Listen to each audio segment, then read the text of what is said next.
Hello dear, आप लोग को स्वागत करते हैं। जितने भी मेरे थर्ड ईयर के डियर स्टूडेंट हैं सबको वेलकम है। और जो भी लोग घबरा रहे हैं, जो भी लोग काफ़ी ज़्यादा हतोत्साहित हो रहे हैं, तो मैं उनको यही कहूँगा कि कोई ऐसा जो है आपके हतोत्साहित हो जाने से या यूँ कहा जाए तो आपके डिस्टर्ब हो जाने से ना काउंसिल को कोई फ़र्क पड़ेगा, ना कॉलेज को कोई फ़र्क पड़ेगा। खुद के अपने आप पर टेंशन पालने से कुछ नहीं होने वाला है, समझ गए।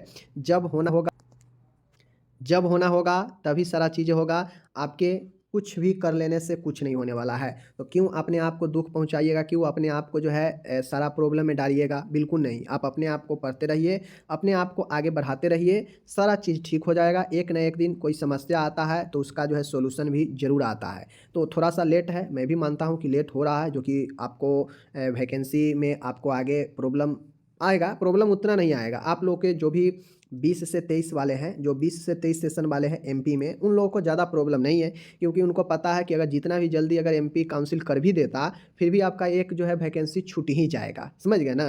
तो इस हिसाब से आपको ज़्यादा टेंशन नहीं लेना है। ज़्यादा टेंशन 19 से 22 वाले का हो रहा है, क्योंकि उनका ऑलरेडी जो है यहाँ पे सारा चीज़ें लेट होते जा रहा है और उनको यहाँ पे नुकसान है, क्योंकि जो चीज़ें 1 साल पहले हो गया रहता, 19 से 22 ही सेशन है तो 23 में उनका क्लियर हो जाता सारा काम। लेकिन अब उनका 23 में भी क्लियर नहीं हुआ, 24 में क्लियर होगा, समझ गए ना? इसी चक्कर में उनका फँस गया, तो नुकसान उनका है, आपका नुकसान नहीं होने वाला है। तो आप लोग यही कहेंगे कि पढ़िए, अच्छे से पढ़िए, रिज़ल्ट अच्छा लाइए पहले और उसके बाद फिर आगे देखिएगा। देखिए, अगर आप प्राइवेट में भी अच्छा खासा हॉस्पिटल में जॉब करने जाइएगा ना, तो आपसे इंटरव्यू में सवाल करेंगे, सवाल का अगर जवाब ना दीजिएगा तो अच्छा खासा हॉस्पिटल कोई रखेगा नहीं। तो पहले पढ़ लीजिए, अपने आप को टाइम है पढ़ लीजिए, ना तो बाकी बाद में तो दिक्कत होगा, तो आप भी जानते हैं, हम भी जानते हैं, ठीक है ना? बाकी कोई नहीं, आपको मैं पहले बताया था कि लगभग-लगभग मैं आपका सिलेबस समाप्त कर दिया हूँ। एक वीडियो आपका यहाँ पे डिफरेंस का आ रहा है, मिडवाइफरी गायनेकोलॉजी का, और एक वीडियो कम्युनिटी हेल्थ नर्सिंग का आएगा, जिसमें डिफरेंस देखेंगे। और इस हिसाब से आपका जो है दोनों से जो है आपका एक-एक वीडियो डिफरेंस का हो जाएगा, कंप्लीट हो जाएगा। उसके बाद मैं आपको एक जो है आपको कम्युनिटी हेल्थ में और एक जो है आपको मिडवाइफरी गायनेकोलॉजी में एक आपको क्वेश्चन शीट देंगे, जिसके अंदर से आपको एग्जाम में प्रश्न आएँगे, चाहे आप किसी भी स्टेट से हैं। तो एक क्वेश्चन शीट तैयार कर लेंगे, पूरा कंप्लीट मिडवाइफरी का, शॉर्ट लॉन्ग का, कम्युनिटी हेल्थ का भी एक क्वेश्चन तैयार कर लेंगे, जिसमें जितना सारा एग्ज़ाम के लिए इम्पोर्टेंट है, सभी राज्यों के दृष्टिकोण से उसको एक बना देंगे और अपलोड कर देंगे। और वही प्रश्न सबको हम रिवाइज करेंगे, चूँकि रिवाइज में पूरा बुक रिवाइज संभव नहीं है, समझ गए? जो इतना दिन चला है, क्या उसको अब 1-2 महीना में रिवाइज कर सकते हैं? नहीं कर सकते हैं। तो मैं यही कहूँगा कि आप लोग पढ़िए, ठीक है ना? आपके लिए सारा चीज़ें किया जा रहा है, तो आप पढ़िए अच्छा से, सारा चीज़ उठाइए, लाभ उठाइए। बाकी चलिए शुरू करते हैं। माय डियर, आपके सामने पहला प्रश्न है, ट्रू लेबर और फ़ॉल्स लेबर। ट्रू लेबर और फ़ॉल्स लेबर में क्या अंतर है, इसी चीज़ को बताना है, ठीक है ना? चलिए देखते हैं।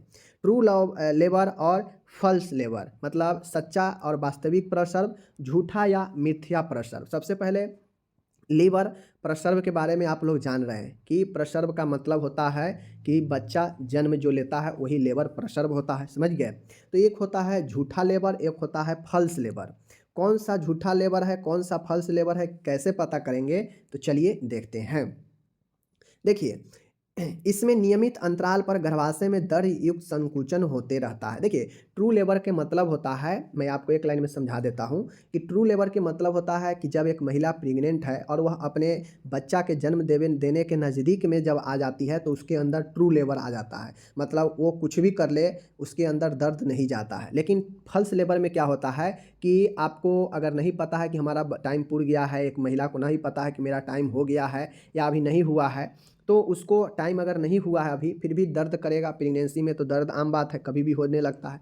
तो ये झूठा लेबर में होता है कि समय नहीं पूरा रहेगा फिर भी दर्द होने लगेगा, और इसमें अगर इधर उधर अपना पोजीशन बदलने से, आराम करने से या फिर थोड़ा चल लेने से इसमें यह दर्द ठीक हो जाता है। लेकिन जब नज़दीक रहेगा लेबर के, तो उसमें ट्रू लेबर में जो दर्द होगा वह कुछ भी कर लीजिए, कुछ भी पोजीशन चेंज कर लीजिए, कुछ भी चल लीजिए, टहल लीजिए, उसमें दर्द नहीं जाएगा, क्योंकि बच्चा होने का अब नज़दीक आ चुका रहता है। तो इसीलिए ट्रू लेबर होता है और ये जो है फॉल्स लेबर होता है। ओके, देखिए, इसमें नियमित अंतराल पर गर्भाशय में दर्द युक्त मतलब पेनफुल कंट्रैक्शन होते रहता है। अब चूंकि यूट्रस में जब तक संकुचन नहीं होगा, कंट्रैक्शन नहीं होगा, तब तक बच्चा जो है बाहर आएगा ही नहीं, तो उसमें दर्द युक्त संकुचन होने लगता है लगातार, समझ गए ना? नियमित अंतराल पर होते रहता है। मिथ्या मतलब झूठा प्रसर्व में गर्भाशय संकुचन से संबंधित नहीं होता है। लेबर फल्स रहता है तो यहाँ पे कंट्रैक्शन नहीं होता है। कंट्रैक्शन होने का मतलब होता है कि बच्चा लेबर अब होने की स्थिति में है, समझ गए। संकुचन समय के साथ तीव्र एवं अधिक समय के लिए होता है। जैसे जैसे नज़दीक समय और ज़्यादा आते जाता है, यहाँ पे यूट्रस का कंट्रैक्शन संकुचन उतना ज़्यादा तेज़ी से होने लगता है और अधिक समय के लिए होता है। मान गए थोड़ा समय पहले अगर 5 मिनट के लिए कंट्रैक्शन आ रहा है, तो जैसे जैसे नज़दीक जाएगा तो यह बढ़ते जाएगा समय और तेज़ी के साथ कंट्रैक्शन होते जाएगा, समझ गए ना। लेकिन इसमें दर्द की प्रवृत्ति धीमी व निरंतर रहती है। झूठा लेबर होता है ना, तो इसमें दर्द जो है उतना तेज़ नहीं होगा, इसमें उतना दर्द बढ़ेगा नहीं समय के साथ, ठीक है ना। वास्तविक प्रसर्व में सर्विक्स में फैलाव एवं सिकुड़न होता है। जब लेबर के नज़दीक आते हैं तो ट्रू लेबर में होता यह है कि जो डिलेशन होता है सर्विक्स का, जो फैलाव होता है और जो सिकुड़न होता है, वह फैलाव और सिकुड़न होते रहता है, समझ गए। लेकिन इसमें सर्विक्स के डिलेशन पर कोई प्रभाव नहीं पड़ता है, क्योंकि सर्विक्स उसी समय डिलेशन करता है जब डिलीवरी होने का समय हो गया रहता है, समझ गए, आसपास रहता है। क्योंकि डिलेशन होने सर्विक्स में डिलेशन होने का मतलब है कि सर्विक्स का खुलना, और जब सर्विक्स खुलेगा तो बच्चा बाहर की तरफ आने का प्रयास करेगा ही, समझ गए ना। तो वह ट्रू लेबर में ही होता है। आगे है, इसमें पानी का थैली बैग ऑफ वाटर का निर्माण होता है। इसमें एनीमा व सीडेटिव औषधि देकर समाप्त किया जाता है। इसमें खुद व खुद जो है पानी का थैली की तरह बैग का निर्माण हो जाता है, जबकि इसमें जो है देना पड़ता है, एनीमा या सीडेटिव औषधि देकर जो है समाप्त किया जाता है इस प्रकार के जो है पेन को, ठीक है। इसमें सो विद्यमान रहता है। सो कहने का मतलब होता है कि ब्लड आता है, ब्लड के साथ में कुछ जो है आपके यूट्रस से कुछ टिश्यू ऊतक निकलता है, हल्का हल्का ब्लडिंग होता है। ये कब होता है? जब आपके लेबर नज़दीक हो जाए, समय नज़दीक हो जाए, तो इसमें सो मौजूद होता है। लेकिन यह मल्टीपरा स्त्रियों की तुलना में प्री मैग्रीविडा महिलाओं में अत्यधिक होता है। मतलब कहता है कि जो एक से अधिक बार बच्चे का पहले जन्म दे चुकी है, उसके तुलना में जो प्रथम बार गर्भवती महिला है उसमें यह अधिक होता है झूठा प्रसर्व, समझ गए। इसमें इंटरनल ओयस का फैलाव रहता है। जो आंतरिक जो पेल्विक का जो ओयस है वह क्या होता है, फैलाव इसमें रहता है, क्योंकि इसमें लेबर नज़दीक है, बच्चा बाहर की तरफ आएगा, तो इसके लिए इसमें सब चीज़ खुलता है, समझ गए। चाहे वो आपका कंट्रैक्शन हो यूट्रस का, चाहे वो आपका सर्विक्स का फैलाव हो, चाहे शो का मौजूदगी हो, चाहे इंटरनल ओयस का फैलाव हो, इसमें सब चीज़ जो है आपके रहते हैं, लेकिन इसमें नहीं रहता है, क्योंकि यह कभी, ये जो आपका ट्रू फल्स लेबर है, यह आपके कभी भी शुरू हो सकता है। ये आपको स्थिति और पोजीशन और एक्टिविटी बदलने से यह जो है आराम भी हो सकता है, समाप्त भी हो जाता है। लेकिन जब आपके समय नज़दीक रहता है तो कुछ भी कर लीजिए, दर्द बढ़ते जाएगा समय के साथ, समझ गए। उसमें आपका ब्लडिंग भी होता जाएगा, समझ गए। सर्विक्स फैलने लगेगा, यूट्रस में एंठन टाइप का दर्द होगा, क्योंकि वहाँ पे कंट्रैक्शन होता रहता है, समझ गए ना। तो यही आपका ट्रू और फॉल्स लेबर होता है। आगे है कैपुट सक्सीडेनम और सेफली हेमेटोमा। इसी को हम लोग हाइड्रोसिफलस भी कहते हैं और इसको सेफ्लोहेमेटोमा कहते हैं, ठीक है, याद रखिएगा।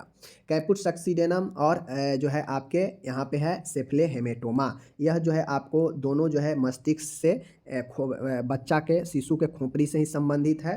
यह शिशु के सिर पर पाए जाने वाला जल का सूजन होता है। कैपुट सक्सीडेनम जिसे हाइड्रोसिफलस कहते हैं, यह शिशु के सर पर पाए जाने वाला जल का सूजन होता है, ओके। शीर्ष जो है रक्त गुल्लम, समझ गए ना। शीर्ष रक्त गुल्लम जिसे हम लोग सेफ्ले हेमेटोमा कहते हैं, यह शिशु के सिर पर पाए जाने वाली सूजन होता है। क्या चीज़ का? ब्लड का, रक्त का सूजन होता है, समझ गए। यह सिरोवलक ऊतक में रक्त युक्त लसीय द्रव के भर जाने के कारण होता है, समझ गए। यह लसकीय द्रव के भर जाने के कारण होता है, समझ गए। उसके बाद है, यह जन्म के दौरान सिर व योनि में रगड़ के कारण पेरिओस्टियम के नीचे रक्त भरने के कारण होता है। ये द्रव भरने, ये लसकीय द्रव भरने के कारण, जबकि यह जो है आपके रक्त भरने के कारण होता है, ओके। यह जन्म के समय से ही उपस्थित होती है, वह जन्म के 36 घंटे में विलुप्त हो जाती है। अब ये जो कैपुट सक्सीडेनम या जो हाइड्रोसिफलस होता है, यह आपके जन्म से ही मौजूद होता है खोपड़ी में, और जन्म के 36 घंटे के अंदर ऑटोमेटिक खत्म हो जाता है यह वाला सूजन, ठीक है। इसमें उपचार की आवश्यकता नहीं होती है, वह रक्त अवशोषित कर लिया जाता है, वह सूजन समाप्त हो जाता है। और ये जो सेफ्लोहेमेटोमा होता है, रक्त गुल्लम, यह भी जो है आपके ऑटोमेटिक जो है धीरे धीरे यह भी ख़त्म हो जाता है, और जो ब्लड होता है वह जो है ऑब्जर्व कर लिया जाता है और सूजन खत्म हो जाता है, समझ गए। इसमें दबाने पर गड्ढा बन जाता है, इसमें दबाने पर गड्ढा नहीं बनता है क्योंकि यह हड्डियों पेरिओस्टियम के नीचे बना रहता है, समझ गए। इसलिए दबाइएगा तो हड्डी पर दबेगा तो उसमें गड्ढा नहीं बनता है, लेकिन इसमें गड्ढा बन जाता है, समझ गए ना। यह सीवन रेखा सेचुअर्स के दूसरी ओर जा सकती है, यह सीवन रेखा के उस पार कभी नहीं जा सकती है। मतलब यह सीवन रेखा के दूसरी ओर जा सकता है, कौन, सेफलोहेमेटोमा, लेकिन यह सीवन रेखा के दूसरी पार कभी नहीं जा सकता है। तो यही अंतर है, याद रखिएगा। ओके, आगे चलते हैं। यहाँ पे ये चीज़ बता दिए। आगे यहाँ पे देख लीजिए, एक होता है माय डियर कोर्ड प्रोलैप्स और एक होता है कोर्ड प्रेजेंटेशन। कोर्ड मतलब होता है नाल। नाल क्या होता है आप लोग को पता है कि नाल जो होता है, जो आपके बच्चा का नाभि से जुड़ा हुआ जो नली होता है और यूट्रस में जो प्लेसेंटा होता है उससे कनेक्ट होता है, वही नाल होता है। तो ये एक होता है कोर्ड प्रोलैप्स, नाल भ्रंश, एक होता है कोर्ड प्रेजेंटेशन, नाल प्रस्तुति। अब दोनों में क्या अंतर है देख लीजिए। झिल्लियाँ फटने के बाद नाभि नाल बाहर आने वाली प्रस्तुति भाग के सामने होती है। माय डियर, इसमें बच्चा जो है जैसे ही झिल्ली फटता है, यूट्रस का झिल्ली जैसे ही फटा, समझ गए, तो उसमें जो बच्चा बाहर आता है तो उसका सर होना चाहिए, लेकिन सर से आगे क्या रहता है कि यह नाभि नाल कोर्ड जो है सामने आ जाता है, जिससे जो है क्या होता है, आपको कोर्ड प्रोलैप्स कहते हैं, समझ गए। पहले सिर ना आकर पहले सिर से आगे जो है यह नाल ही रहता है, इसीलिए कोर्ड प्रोलैप्स कहते हैं। ओके, इसमें नाभि नाल का प्रस्तुति भाग के नीचे चली जाती है एवं गर्भ की झिल्लियाँ अखंड रहती है, समझ गए। अब इसमें कोर्ड प्रेजेंटेशन में होता यह है कि जो नाभि नाल होता है वह प्रस्तुति भाग के नीचे चली जाती है, मतलब प्रस्तुति भाग में सबसे पहले कोर्ड जो है आ जाता है नाभि ही, एवं गर्भ के झिल्लियाँ अखंड रहती है, समझ गए। मतलब जो झिल्ली होता है वह फटता नहीं है, सामने कोर्ड का ही प्रेजेंट रहता है। शिशु नाल को अंगुलियों से छूकर देख सकते हैं। गर्भस्थ शिशु जीवित हो तो उसे स्पंदनों का अनुभव हो सकता है। कोर्ड प्रोलैप्स, अगर कोर्ड अगर बाहर आया है सबसे पहले तो आप उस कोर्ड को छू कर देखिएगा, तो अगर बच्चा जीवित होगा तो उस नाभि नाल में भी जो है स्पंदन होगा, बीट होगा, समझ गए। क्योंकि हम लोग जानते हैं कि बच्चा को सब चीज़ इसी नाल के जरिए होता है, तो उसमें स्पंदन भी आप महसूस कर सकते हैं अंगुली से छू कर देखकर। इसकी संभावना ब्रीच व ट्रांसवर्स लाई में अधिक होती है। अब ये जो नाल प्रस्तुति होता है कोर्ड प्रेजेंटेशन, इसमें ब्रीच या ट्रांसवर्स लाई में अधिक होता है, समझ गए ना। शिशु नाल को इंटैक्ट बैग ऑफ मेम्ब्रेन्स से अनुभव किया जा सकता है। इसमें सिर्फ हाथों से आप नहीं इसको छू सकते हैं, इसमें इंटैक्ट बैग ऑफ मेम्ब्रेन से अनुभव कर सकते हैं, समझ गए। तो यही आपका नाल प्रस्तुति होता है, यही आपका कोर्ड प्रोलैप्स होता है, समझ गए, ध्यान में रखिएगा। अब एक साइड है आपका यहाँ पे देख लीजिए कंट्रैक्शन है और एक साइड आपका रिट्रैक्शन है, समझ गए। तो इस चीज़ को समझिए, कंट्रैक्शन क्या होता है और रिट्रैक्शन क्या होता है। तो माय डियर, आपको पता होना चाहिए कि कंट्रैक्शन का मतलब संकुचन होता है और रिट्रैक्शन का मतलब रिट्रैक्शन है। चलिए देखिए, गर्भ अवस्था के प्रारंभ होने पर कुछ सप्ताह में इसमें होने वाले संकुचनों को अनुभव किया जा सकता है। कहने का मतलब है कि कोई महिला अगर प्रेग्नेंट होती है तो प्रेग्नेंट होने के कुछ सप्ताहों के बाद जो है यह यूट्रस में आपके कंट्रैक्शन संकुचन को अनुभव किया जा सकता है, समझ गए। इन संकुचनों को ब्रॉक्स्टन हिक्स संकुचन भी कहते हैं। यानी गर्भ अवस्था के कुछ सप्ताह के बाद जो संकुचन अनुभव होता है, इन संकुचनों को हम ब्रॉक्स्टन हिक्स संकुचन भी कहते हैं। एक कई प्रकार के हो सकते हैं, जैसे दर्द रहित मतलब दर्द नहीं होगा, ऐसा संकुचन भी होगा। अनियमित संकुचन मतलब कभी कभी संकुचन होगा कभी नहीं होगा। आवृत्ति विहीन संकुचन मतलब कब जो है आपका लगातार भी जो है संकुचन हो सकता है। तो ये संकुचन यूट्रस में होता है, जो आपके क्या होता है कि बताता है, अनुभव कराता है आपके अंदर कि हाँ प्रेगनेंसी महिला जब रहती है तो उसमें यूट्रस का कंट्रैक्शन होता है और उस कंट्रैक्शन में हल्का फुल्का दर्द भी होता है, दर्द नहीं भी हो सकता है, कभी कभी कुछ देर लगातार हो सकता है, कभी कभी आपको आराम करने से यह संकुचन समाप्त भी हो जाता है। तो यह यूट्रस में होने वाला कंट्रैक्शन है जिसको अनुभव किया जा सकता है प्रेगनेंसी के कुछ समय के बाद, और इसी कंट्रैक्शन के जरिए जो है बच्चा लेवर भी होता है। अगर कंट्रैक्शन किसी को यूट्रस में नहीं रहता है तो उसे दवाई दिया जाता है ऑक्सीटोसिन, जो उसे कंट्रैक्शन करता है, यूट्रस को प्रेरित करता है और वह बच्चा को बाहर की तरफ धकेलता है, समझ गए। रिट्रैक्शन कहने का मतलब है कि रिट्रैक्शन गर्भाशय पेशियों का प्रमुख गुण है। मतलब जो यूट्रस का मसल्स है उसका प्रमुख गुण रिट्रैक्शन होता है। इसमें पेशी तंतु की लंबाई संकुचन के बाद पुनः पूर्वावस्था में नहीं जा पाती है एवं अस्थायी रूप से पेशी तंतु की लंबाई कम हो जाती है। रिट्रैक्शन को परमानेंट शॉर्टनिंग ऑफ मसल्स भी कहते हैं। देखिए, संकुचन में होता यह है कि आपका जो यूट्रस है फैलेगा, समझ गए, फिर अपने जगह पर आ जाएगा, फिर से फैलेगा, अपनी जगह पर आ जाएगा, फिर से फैलेगा, अपने जगह पर आ जाएगा। लेकिन रिट्रैक्शन में होता यह है कि इसमें जो पेशी का जो तंतु होता है उसका लंबाई के संकुचन पेशी तंतु की लंबाई संकुचित होने के बाद पुनः अपने अवस्था में नहीं जा पाती है एवं अस्थायी रूप से पेशी तंतु की लंबाई कम हो जाती है, समझ गए।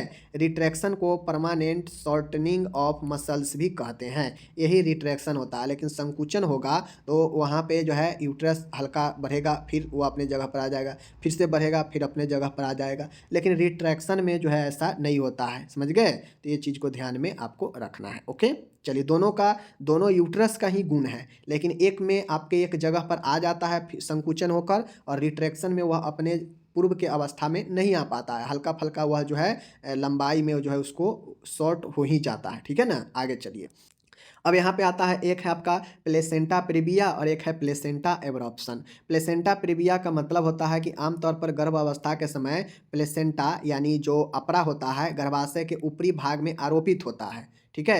लेकिन किसी परिस्थिति में अपरा जो है प्लेसेंटा गर्भाशय के निचले भाग में पूर्ण या आंशिक रूप से आरोपित हो जाता है तथा सर्विक्स के इंटरनल ओएस को आंशिक या पूर्ण रूप से ढक देता है, तो इसी अवस्था को प्लेसेंटा प्रीविया कहते हैं, समझ गए। जैसे मैं बता दूं, यहाँ पे यह हो गया हमारा यूट्रस, ठीक है, ये यूट्रस हो गया।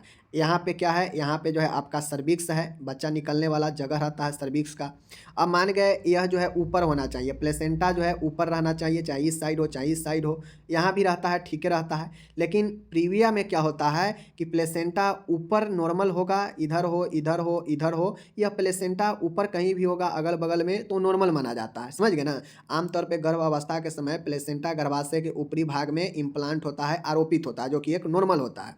लेकिन किसी ऐसे परिस्थिति में अपरा गर्भाशय के निचले भाग में यानी इधर, समझ गए, यहाँ मुंह के आसपास सर्विक्स के आसपास इधर नीचा में आरोपित हो जाता है किसी ऐसे परिस्थिति में, तथा सर्विक्स का जो इंटरनल ओयस है, मतलब जो ये सर्विक्स वाला यहाँ पे जो भाग है ग्रीवा का, इसको जो है इस रास्ता को ही ढक देता है, इंटरनल ओयस को आंशिक या पूर्ण रूप से ढक देगा, समझ गए ना। और इसी अवस्था को प्लेसेंटा प्रीविया कहते हैं, समझ गए चीज़ों को। चलिए, अब प्लेसेंटा एवर्सन देखिए, यह वह असमान स्थिति है जिसमें अपरा का आरोपण तो गर्भाशय के ऊपरी भाग में समान रूप से होता है, परंतु गर्भस्थ शिशु के जन्म से पहले ही इसका प्रीमेच्योर पृथक्करण हो जाता है, अतः इसको दुर्घटनात्मक रक्तस्राव भी कहते हैं। प्लेसेंटर एब्रॉप्शन का मतलब होता है अपरा पृथक्करण, नाम से यह स्पष्ट है, अपरा का पृथक्करण होना मतलब अपने जगह से हट जाना।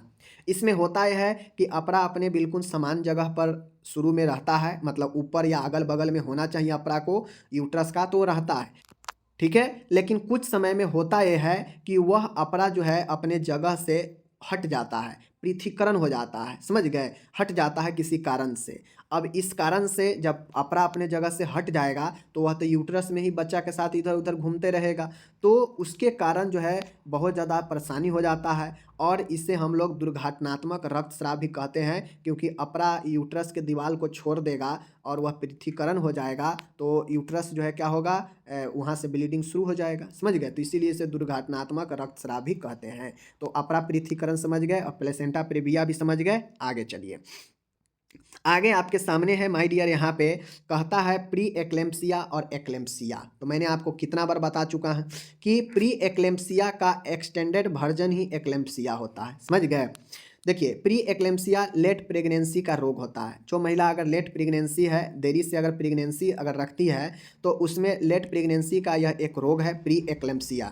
इसे pregnancy induced hypertension, pregnance induced hypertension भी कहते हैं। इसमें रक्तचाप इतना तक हो जाता है, वाहिनियाँ संकुचित हो जाती है, वह अंगों में रक्त आपूर्ति कम हो जाती है। तो प्री एक्लेम्पसिया एक ऐसा रोग है जिसमें मरीज में हाइपरटेंशन हो जाता है, समझ गए, मरीज में सूजन भी हो जाता है, समझ गए। मरीज में क्या होता है कि हल्का हल्का सूजन हो जाएगा, हाथ पाँव में रक्तचाप बढ़ा हुआ रहेगा, इतना हमेशा रहता है। और साथ में जो है मरीज में क्या होता है कि यूरिन में, महिला के यूरिन में प्रोटीन की मात्रा आने लगता है, तो ये प्री एक्लेम्पसिया हो जाता है। और इसी प्री एक्लेम्पसिया में अगर मरीज को बहुत ज़्यादा हानिकारक होने लगे, खतरनाक स्थिति आ जाए, तो वह एक्लेम्पसिया हो जाता है। इसमें होता है कि पेशेंट को जो है दौरा भी आने लगता है। प्री एक्लेम्पसिया के लक्षण के साथ में मतलब प्री एक्लेम्सिया तो रहता ही है, प्लस इसमें कन्वल्जन आने लगता है, दौरा आने लगता है, मरीज कोमा में चला जाता है और इसी स्थिति को एक्लेम्सिया कहते हैं, जो कि एक खतरनाक होता है। समझ गए? यह रोग प्री एक्लेम्सिया की बढ़ी हुई गंभीर अवस्था होता है। इसमें प्री एक्लेम्सिया के लक्षण के साथ में दौरे और कोमा की स्थिति आ जाती है, इसीलिए इसे टॉक्सेमिया ऑफ प्रेगनेंसी भी कहते हैं। तो ये प्री एक्लेम्सिया और ये एक्लेम्सिया, समझ गए? दोनों समझ गए? आगे चलिए, आगे चलिए, आगे यहाँ पे देख लीजिए और प्रश्न है। एक है आपका माय डियर पीपीएच, एक है एपीएच। पीपीएच का मतलब होता है कि प्रसव के बाद होने वाला रक्तस्राव, एक होता है एपीएच जो आपके प्रसव से पहले का रक्तस्राव होता है। दोनों का क्या मतलब है देख लीजिए।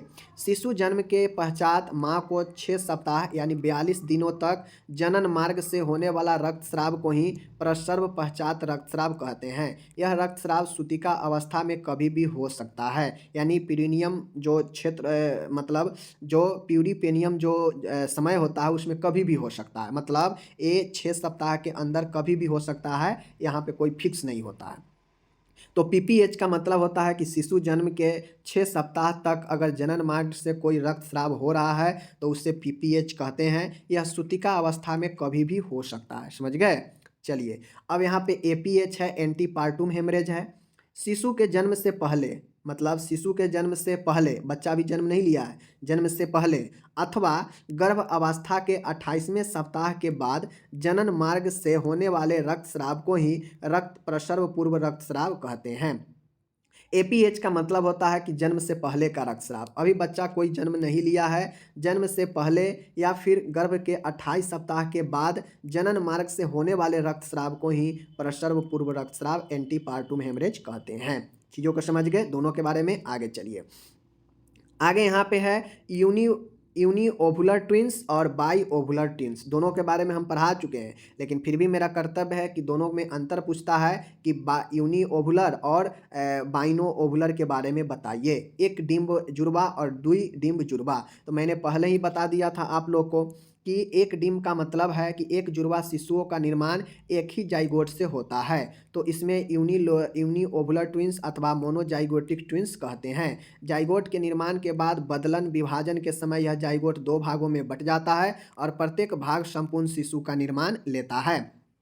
यूनी ओवुलर कहने का मतलब है कि इसमें जो होता है एक पुरुष का स्पर्म, ठीक है, एक महिला का जो है डिम्ब मतलब अंडा आपस में मिल जाएगा, ठीक है, दोनों मिल जाएगा, एक एक दोनों मिल जाएगा। और ये दोनों जो है क्या होगा, दोनों निषेचन के बाद जब आरोपण होने के लिए जाएगा तो यह दोनों अलग अलग भाग में बांटकर 2 अलग अलग जो है आपके भ्रूण के रूप में यह आरोपित हो जाएगा। अब धीरे धीरे यह जो है 2 के रूप में आपको विकास होने लगेगा और यही जो है ट्विंस जुड़वा हो जाता है, जो एक से होता है, यूनी ओवुलर से होता है, एक से ही 2 बन जाता है। समझ गए? लेकिन इसमें होता यह है दुई डिम्ब में कि इसमें जो है दो डिम्ब जो है अलग अलग निषेचित होता है और दोनों डिम्ब जो है क्या होता है, अलग अलग आरोपित होकर दोनों का विकास अलग अलग होता है। इसीलिए ये जो बेचारा दोनों होता है, इसका किसी का रंग नहीं मिलेगा तो रूप नहीं मिलेगा, हाई एगो छोटा तो एगो बड़ा, एगो देखने में बिल्कुल डिफरेंट तो एक देखने में बिल्कुल डिफरेंट लगेगा। मतलब इस प्रकार के जो जुड़वा वाला होता है, बाइनो ओवुलर वाला, इसमें बहुत सारे चीज़ मैच नहीं करता है, ठीक है, लेकिन इसमें बहुत सारे चीज़ मैच करता है, जैसे लड़का लड़का होना, लड़की लड़की होना, लिंग समान हो सकता है, दोनों का जो है रूप ढंग एक हो सकता है इसमें, क्योंकि यह जो है एक ही अंडा एक ही निषेचन के बाद जो है दोनों अलग अलग बट गया है, तो दोनों में गुण एक जैसे देखने को मिलता है। लेकिन यहाँ पे शुरू से ही दोनों अलग अलग निषेचित होता है, दोनों अलग अलग विकास होता है, इसलिए इसमें लिंग भी बदल सकता है। समझ गए ना? लिंग भी बदल सकता है, एगो लड़का हो सकता है तो एगो लड़की हो सकता है। समझ गए? रहेगा जुड़वा ही, लेकिन एगो लड़का हो सकता है, एक लड़की हो सकता है। समझ गए? अगर मान गए लिंग समान हो भी गया तो इसका रंग रूप अलग अलग हो जाएगा। समझ गए ना? तो ये डिफरेंट हो जाता है। ये डिफरेंट होने का कारण बाइनो ओवुलर होता है, जबकि डिफरेंट नहीं होगा, बहुत हद तक सब चीज़ मिलेगा दोनों में, तो समझिएगा कि वह एक ही चीज़ का दोनों प्रोडक्ट है। समझ गए? लेकिन यहाँ पे दोनों अलग अलग होता है। समझ गए? तो यही आपका दोनों में विशेषली अंतर है। जब जुड़वा भ्रूण का निर्माण पृथक ओवम एवं स्पर्म के संयोजन के कारण, मतलब वही अलग अलग ओवम और अलग अलग स्पर्म के मिलने के कारण होता है, तब इन्हें बाइनो ओवुलर ट्विंस अथवा डाइजोगोटिक कहते हैं। इन्हें फ्रेटर्नल ट्विंस भी कहते हैं। तो यही जो है आपका एक डिम्ब और दुई डिम्बीय जुड़वा दोनों में हो गया। दोनों जुड़वा ही होगा क्योंकि जुड़वा का मतलब ही होता है दो का जन्म, समझ गए, ट्विंस। तो दोनों जुड़वा ही होगा, लेकिन एक होगा जो एक अंडे से दो अलग अलग निर्माण होगा और एक होगा जो शुरू से दोनों के अलग अलग ही होगा। तो यही आपका बाइनो ओवुलर और यहाँ पे यूनी ओवुलर। ओके, बता दिए। चलिए, तो यहाँ पे सारा चीज़ मैंने बता दिया आपको। अब यहाँ पे एक और प्रश्न है आपके सामने है। एक होता है ओवुलेशन, एक होता है इन ओवुलेशन। एक होता है ओवुलेशन, एक इन ओवुलेशन, दोनों में अंतर देख लीजिए। परिपक्व ग्राफियन फॉलिकल की क्षति से अंडाशय से द्वितीयक ओसाइट से मुक्त होने तथा इसे कंसेप्शन के लिए उपलब्ध होने की प्रक्रिया ओवुलेशन कहलाती है। समझ गए। प्रसव के बाद जनन अंगों का गर्भ अवस्था से पूर्व की स्थिति में धीरे धीरे वापस आना ही इन ओवुलेशन कहलाता है। इन ओवुलेशन के मतलब क्या होता है कि बच्चे जन्म के बाद जो जनन अंग होता है, जनन अंग का गर्भ अवस्था से जो पहले की स्थिति था उसी स्थिति में धीरे धीरे वापस आना ही इन ओवुलेशन कहलाता है। जैसे गर्भ से पहले यूट्रस एकदम छोटा सा रहता है, सिकुड़ा हुआ, लेकिन जैसे ही गर्भ के कंडीशन आता है तो वहाँ पे यूट्रस बढ़ जाता है, काफ़ी ज़्यादा आकार अपना लगभग 18 से 20 गुना आकार जो है ज़्यादा बढ़ जाता है। तो फिर तो वह जो है ये बच्चा जन्म ले लेता है तो धीरे धीरे वो अपने स्थिति पे आ जाता है। तो वही पूर्व की स्थिति में आ जाना इन ओवुलेशन कहलाता है जनन अंगों का, ठीक है ना। और इन ओवुलेशन का मतलब होता है कि परिपक्व ग्राफियन फॉलिकल की क्षति से अंडाशय से द्वितीयक ओसाइट के मुक्त होने पर, समझ गए ना, मुक्त होने पर तथा इसके कंसेप्शन के लिए उपलब्ध होने की प्रक्रिया ओवुलेशन कहलाती है। मतलब सीधा कहिए कि जो अंडा बनने की प्रक्रिया है वही ओवुलेशन होता है। और बाकी ये चीज़ तो समझ ही गए आप, ठीक है। चलिए आगे चलिए। अब एक प्रश्न है कंट्रैक्शन रिंग और बेंडल्स रिंग। कंट्रैक्शन रिंग का क्या मतलब होता है? गर्भाशय के सर्कुलर पेशीय तंतुओं की ऐंठन के कारण एक अंगूठी के समान रिंग विकसित होती है। यह रिंग गर्भाशय में कहीं भी व प्रसव के किसी भी अवस्था पर बन सकती है। सामान्यतः यह रिंग ऊपरी गर्भाशय भाग तथा निचले गर्भाशय भाग के जंक्शन पर फीटस के सिफेलिक प्रस्तुति में शिशु की गर्दन के निकट बनती है। देखिए, कंट्रैक्शन रिंग का मतलब होता है कि गर्भाशय के सर्कुलर पेशीय तंतु की ऐंठन के कारण जब यूट्रस जो है सर्कुलर, ठीक है ना, सर्कुलर जब यूट्रस के सर्कुलर पेशियाँ जब उसमें स्पाज्म होता है, ऐंठन होता है, तो उस ऐंठन के कारण अंगूठी के आकार का जो है रिंग विकसित हो जाता है। समझ गए। और यह रिंग जो है यूट्रस में कहीं भी हो सकता है, प्रसव के किसी भी अवस्था में यह बन सकता है। सामान्यतः यह रिंग जो है यूट्रस के ऊपरी या निचले गर्भाशय के जंक्शन पर फीटस और सिफेलक प्रस्तुति में शिशु के गर्दन के निकट बनता है। समझ गए। तो ये चीज़ आप कंट्रैक्शन रिंग समझ गए।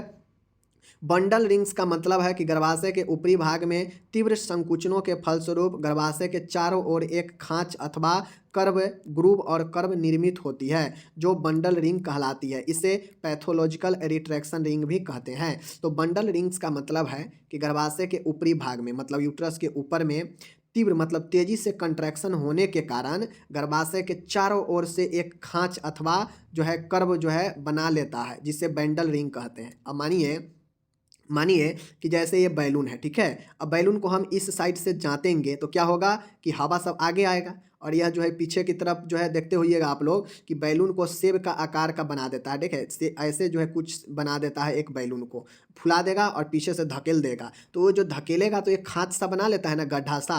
तो सेम उसी प्रकार से जब आपका गर्भाशय संकुचन होता है आगे की तरफ, कंट्रैक्शन करता है, तो वह जो है एक चारों साइड से एक खांच सा बना लेता है, कर्व सा, और यही जो है आपका एक बंडल रिंग कहलाता है। समझ गए। इसे पैथोलॉजिकल रिट्रैक्शन रिंग भी कहते हैं। जबकि कंट्रैक्शन रिंग क्या होता है कि यह जो है गर्भाशय में जो सर्कुलर पेशियाँ होता है, जो गोलाकार पेशी होता है, उसमें ऐंठन होने के कारण यह अंगूठी के रिंग एक समान जो है रिंग विकसित हो जाता है, जो यूट्रस के ऊपर नीचा कहीं भी हो सकता है। सामान्यतः यह रिंग जो है ऊपर के भाग और निचले के भाग के जंक्शन पर फीटस के जो सिफेलिक प्रस्तुति होता है उसके शिशु के गर्दन के निकट यह रिंग बनता है। तो यह क्यों बनता है समझ गए।